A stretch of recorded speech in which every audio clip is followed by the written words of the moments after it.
उमेश जी, मैं तो यही कहना चाहूँगी कि एक बार महिला को मौका मिलना चाहिए। 70 साल में कभी नहीं मिला है।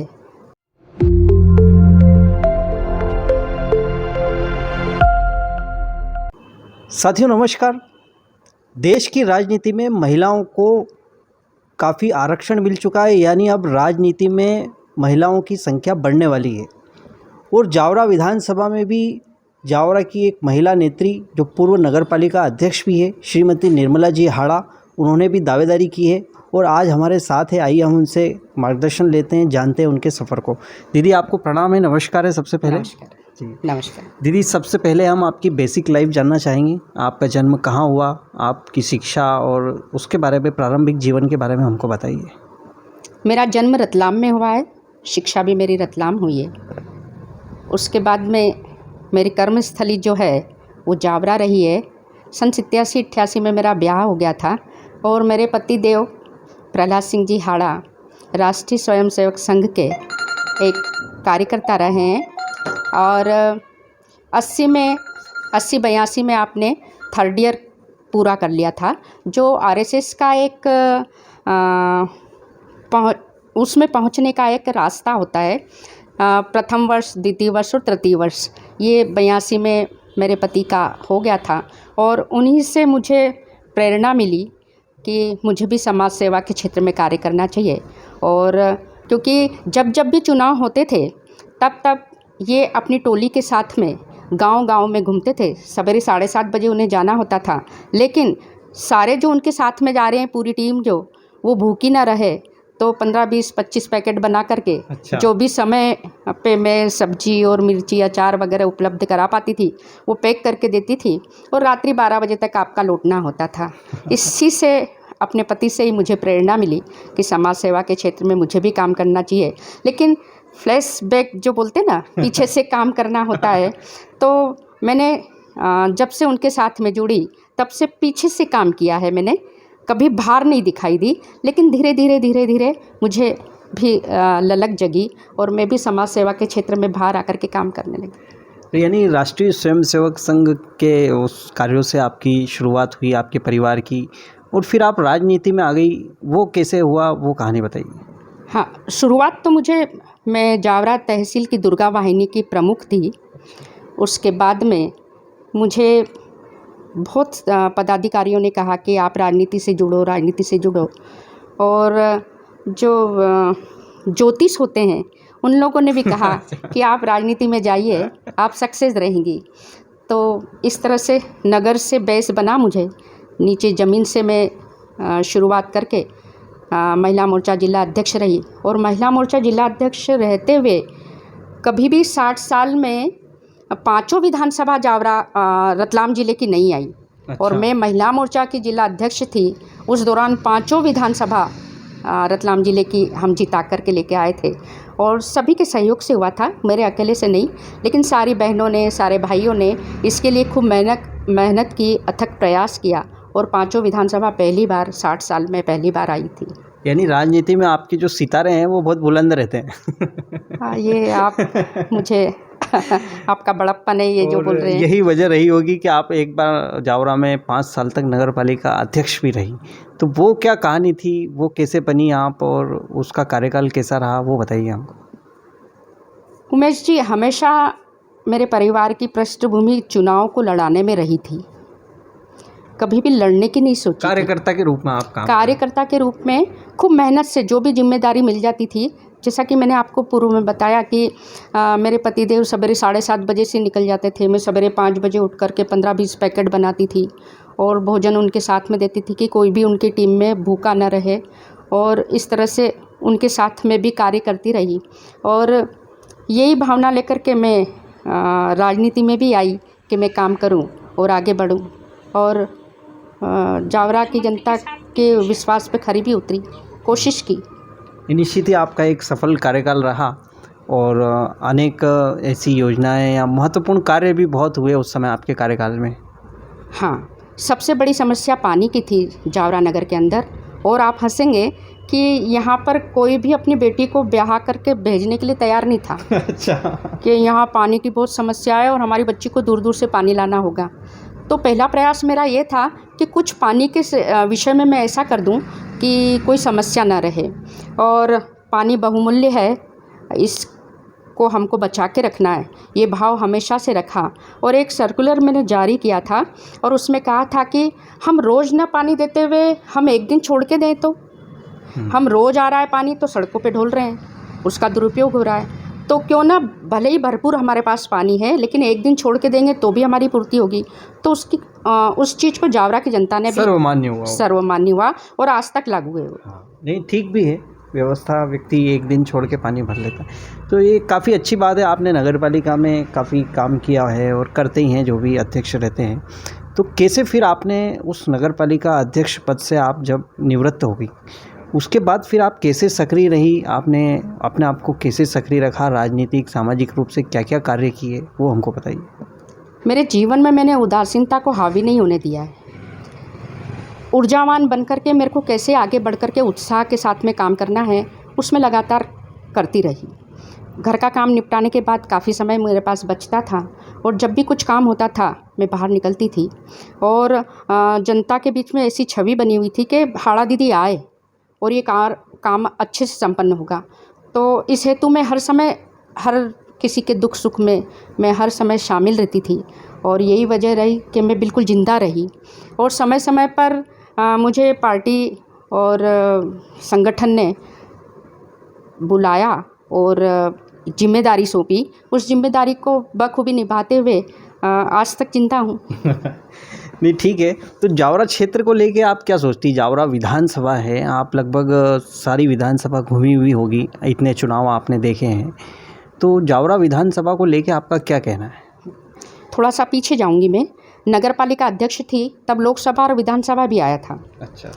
उस दौरान मैंने इतना काम कर दिया था कि एक एक घर पे उस किए हुए काम का लेखा जोखा लेकर के कहीं भी मैंने ये नहीं किया कि मैं नहीं जाऊं। हर घर पे उस चीज़ को दिखाया और मांग की कि मेरी विधानसभा भी जीत करके आए, मेरी लोकसभा भी जीत करके आए, और विधानसभा भी जीत के आई थी और लोकसभा भी जीत करके आई थी। मैंने पूरे जावरा के अंदर घूम घूम करके उस चीज़ को प्रचारित किया कि जब नगर पालिका अध्यक्ष ये काम कर सकती है तो हम विधानसभा जीत करके आएंगे तो और काम होगा, लोकसभा जीत करके आएंगे तो और काम होगा। यही भाव रखते हुए खूब काम किया और लोकसभा विधानसभा जीत करके अपन आ गए। यानी जब जब आप पद पे रही तो भारतीय जनता पार्टी का झंडा हमेशा ऊंचा रहा पूरे ज़िले में? कोशिश यही की थी कि जब भी कोई जिम्मेदारी और कर्तव्य मुझे करने को मिला, उस कर्तव्य को बखूबी अंजाम देने के लिए मैं घर को भी छोड़ देती थी कि खाना तैयार है लेकिन खा नहीं पाती थी, और काम के लिए समय पे पहुंचना, अगर मैं समय पे नहीं पहुंचूंगी तो बहनें समय पे नहीं पहुंच पाएगी, और आगे बढ़ कर के जो हम अंजाम देना चाहते हैं कार्य को वो अंजाम नहीं दे पाएंगे। तो अथक प्रयास मेरा वही रहा। अच्छा दीदी, आपने विधानसभा 2023 जावरा के लिए आपने दावेदारी की है, ऐसी खबर है, तो आखिर किन कारणों से आपको लगता है कि एक महिला विधायक जावरा में होनी चाहिए, या आपको लगता है कि महिला विधायक जावरा में हो सकती है? उमेश जी, आपने अच्छा प्रश्न किया है और ये बहुत दिनों से मेरे मन में भी उस चीज़ को मंथन कर रही हूँ, और बहुत ज़्यादा वो चल रहा है कि क्यों ना महिलाएं आगे बढ़ सकती है। 70 साल में 14 बार चुनाव हुए हैं, लेकिन एक भी बार कभी भी महिला को इस टिकट नहीं मिला है। जावरा विधानसभा में? जावरा विधानसभा को कभी भी टिकट नहीं मिला है। लेकिन मैं चाहती हूँ कि अधिकार भी रखती हूँ कि बहुत सारा मैंने पार्टी के लिए काम किया है और उसके लिए मैं समर्पित भाव से काम करती हूँ। तो क्यों ना महिला उम्मीदवार जावरा विधानसभा 222 से रहे, इस हेतु मैंने भी दावेदारी की है। ये तो आपने कहाँ तक, भोपाल तक, दिल्ली तक, कहाँ तक महिला विधायक जावरा में होने की बात पहुँचाई? मेरी जहाँ जहाँ पहुँच थी वहाँ तक मैंने यही कहा है कि एक बार जावरा, फिर देखें आप जावरा को। ये तो आप तो आरएसएस की पृष्ठभूमि से हैं, तो बिल्कुल आपको तो आसानी से मिल ही जाना चाहिए टिकट। अगर काम किया है, उनके विश्वास को जीता है, और अगर उन्होंने जब भी कुछ काम दिया है और उस काम को खूब अंजाम दिया है तो निश्चित रूप से सफलता मिलनी है। नहीं, ठीक बात है। तो दीदी, आपको क्या लगता है राजनीति में महिलाओं को जितनी उनको आरक्षण दे रहे हैं, ये कर रहे हैं, क्या उतना महत्व मिल पाता है राजनीति में? वर्तमान राजनीति में महिलाओं को इतना महत्व मिल रहा है? आपको क्या लगता है? हाँ, मिल रहा है, मैं इस चीज़ को मानती हूँ और धीरे धीरे ये बढ़ता ही जा रहा है। एक समय था उमेश जी कि कभी महिलाएं घर से बाहर नहीं निकलती थी, या कहें संकोच, या अपनी जो योग्यता है उसको दबाने की कोशिश करती थी, घर तक ही सीमित रहती थी, उसको पीछे से बढ़ावा नहीं मिलता था, प्रोत्साहन नहीं मिलता था। लेकिन आज जो फ़िलहाल की राजनीति है, इसमें महिलाओं को भरपूर घर का भी सहयोग मिल रहा है, और अगर सामाजिक और धार्मिक क्षेत्र में अगर उसने काम किया है तो वहाँ की जनता भी उसको स्वीकार कर रही है। भारतीय जनता पार्टी एकमात्र पार्टी है जहाँ पे महिलाओं को सम्मान मिलता है। वहाँ का यहाँ का प्रधानमंत्री भी महिलाओं को सशक्त बनाने के लिए उनके दिमाग में विचार चलते रहते हैं कि बहनों को हम कैसे आगे बढ़ाएं, और इसका उदाहरण हमने मुख्यमंत्री के द्वारा देखा है कि उन्होंने सशक्त महिला हो, पढ़ी लिखी महिला हो, राजनीति में वो किस तरह से आगे बढ़ कर के काम करे, इस हेतु उन्होंने 50% आरक्षण दे करके छोटी छोटी पंचायतों में, जनपद में, जिला पंचायत में, नगरीय निकायों में काम करने का महिलाओं को मौका दिया है। और जहाँ जहाँ महिलाओं को मौका मिला है वो खरी उतरी है, और खरी क्यों ना उतरेगी, वो तो है शक्तिशाली। मैं मुंह से बोलूँ ये भी ठीक नहीं है, क्योंकि जब वो महिला परिवार को संभाल लेती, जब एक महिला बीमार हो जाती है तो घर का प्रत्येक व्यक्ति समझ नहीं पड़ता है उसको कि मैं क्या करूं, रोटी बनाऊं, सब्जी बनाऊं, क्या करूं। लेकिन एक महिला अगर घर के सारे बीमार है तो उन बीमार सारे व्यक्तियों को संभालने के बाद भी घर को व्यवस्थित रखती है। तो है शक्तिशाली, दुर्गा है, जगदम्बा है, सरस्वती है, अम्बा है। उमेश जी, मैंने समय को बहुत महत्व दिया है। जब भी कोई कार्यक्रम होता है और कहा जाता है कि इतने बजे पहुंचना है, तो मैं सबसे पहले पूछती हूं कि मुझे कितने बजे आना है, क्योंकि मैं 5 मिनट पहले उपस्थित होती हूँ। इसलिए अनुशासन को मैंने अपने जीवन में उतारा है, और सबसे यही अपेक्षा भी रखती हूँ कि हमने अगर समय को महत्व दे दिया तो समय हमको आगे बढ़ाने में पीछे नहीं हटेगा, वो आगे बढ़ाता चला जाएगा। नहीं, अच्छा है, आप जिस पार्टी में हैं उसकी विचारधारा आपके अंदर पूरी समाई हुई है। दीदी, आप क्षत्रिय समाज से हैं, एक क्षत्रियणी हैं, तो क्या आप तलवारबाजी वगैरह आप क्या ऐसा कुछ जानती हैं क्या? समय आने पे सब कर सकती हूँ। मैं लठ भी चला सकती हूँ, मैं गोली भी चला सकती हूँ, मैं तलवार भी चला सकती हूँ। हाँ, और आजकल आत्मरक्षा के प्रशिक्षण भी काफ़ी सिखाए जाते हैं। हाँ जी, हाँ। ठीक है, अच्छी बात है दीदी। और कोई ऐसी बात जो आप कहना चाहते हैं, आपके मन में हो कि भाई मैंने दावेदारी की है, या जो भी आपका राजनीतिक कार्यकाल है या जो आपका अनुभव है उसके आधार पर आप कुछ कहना चाहते हैं तो वो बताइए। उमेश जी, मैं तो यही कहना चाहूँगी कि एक बार महिला को मौका मिलना चाहिए। 70 साल में कभी नहीं मिला है, तो अगर संगठन और पार्टी के वरिष्ठ जन महिला पर विश्वास और भरोसा जताते हैं, तो क्योंकि दावेदारी मैंने पेश की है, और अगर विश्वास जता कर के मुझे टिकट मिलता भी है, तो मैं तो यही कहूँगी कि जावरा विधानसभा से बहुत अधिक मतों से जीत का भी दावा करती हूँ मैं तो।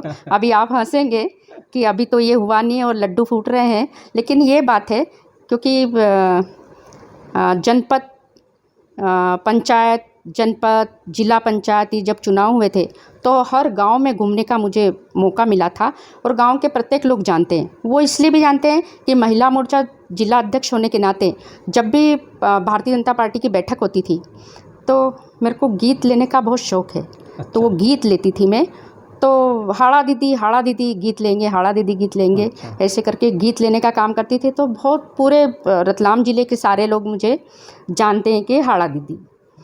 तो दीदी, आज हमें भी कोई 2-3 पंक्तियाँ आप किसी अच्छे एक जोशीले गीत की या राष्ट्रभक्ति के गीत की जो आप वो सुनाइए हमको थोड़ा।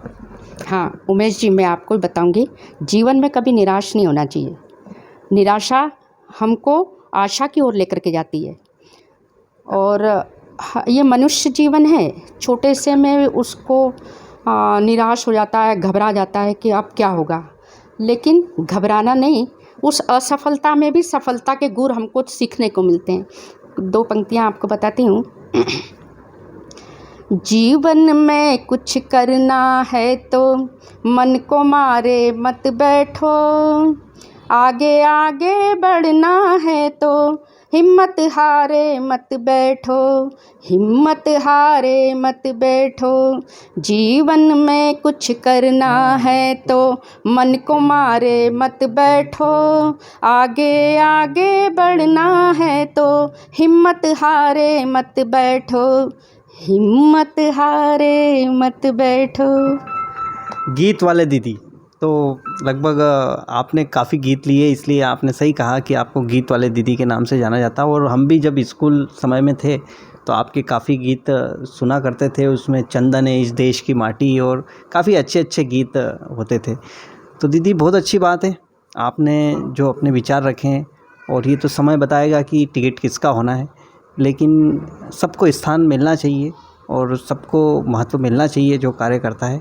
तो आज जो आपने समय दिया उसके लिए आपको बहुत बहुत धन्यवाद। उमेश जी, आपका भी मैं धन्यवाद करती हूँ और आपके उज्ज्वल भविष्य की कामना मैं ईश्वर से हमेशा करूँगी कि आप ऊंचाइयों पर लगातार बढ़ते रहें और अपने भविष्य को संवारते रहें, अपने परिवार को संवारते रहें। धन्यवाद। जय भारत। जय भारत।